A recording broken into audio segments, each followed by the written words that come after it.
My name is Laurence Brunel. I'm a veterinary surgeon and I am involved in a PhD on the mitral valve. Well, I was exposed firstly to research when I did my surgery residency back in Europe, and when I moved to Sydney at Sydney Uni, I wanted to pursue some research activity. And I was also very interested in setting up a mitral valve repair program for dogs. So when I met with Paul Bannon and Hugh, and they talked to me about their project on the mitral valve in the sheep, it sounded very exciting and a great opportunity for me.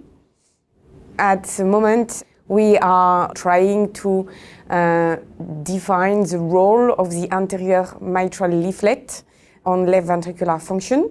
So during mitral valve replacement, usually the native anterior leaflet is resected or is modified, mainly to avoid problems of left ventricular outflow tract obstruction.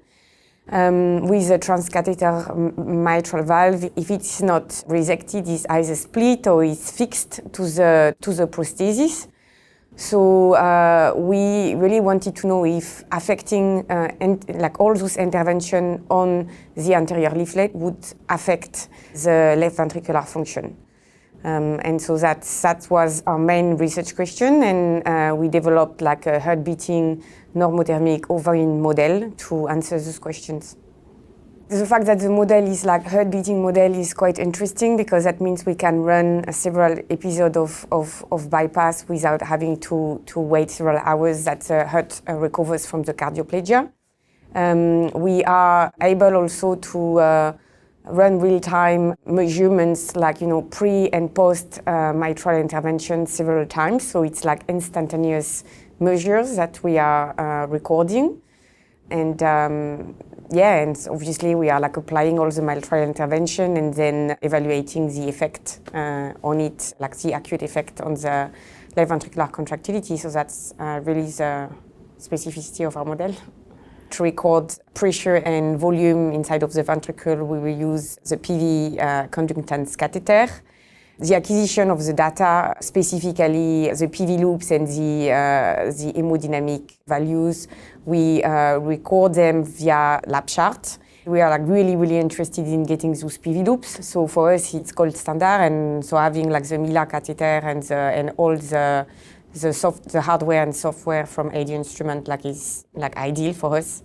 I'm very thankful of the help and the support I got, because at the beginning it was quite a steep learning curve, but I mean, each time I needed some help, whether it was for the data acquisition or for the data analysis, the support, like the staff support, was like really approachable and helpful and easy to reach. So yeah, it's good.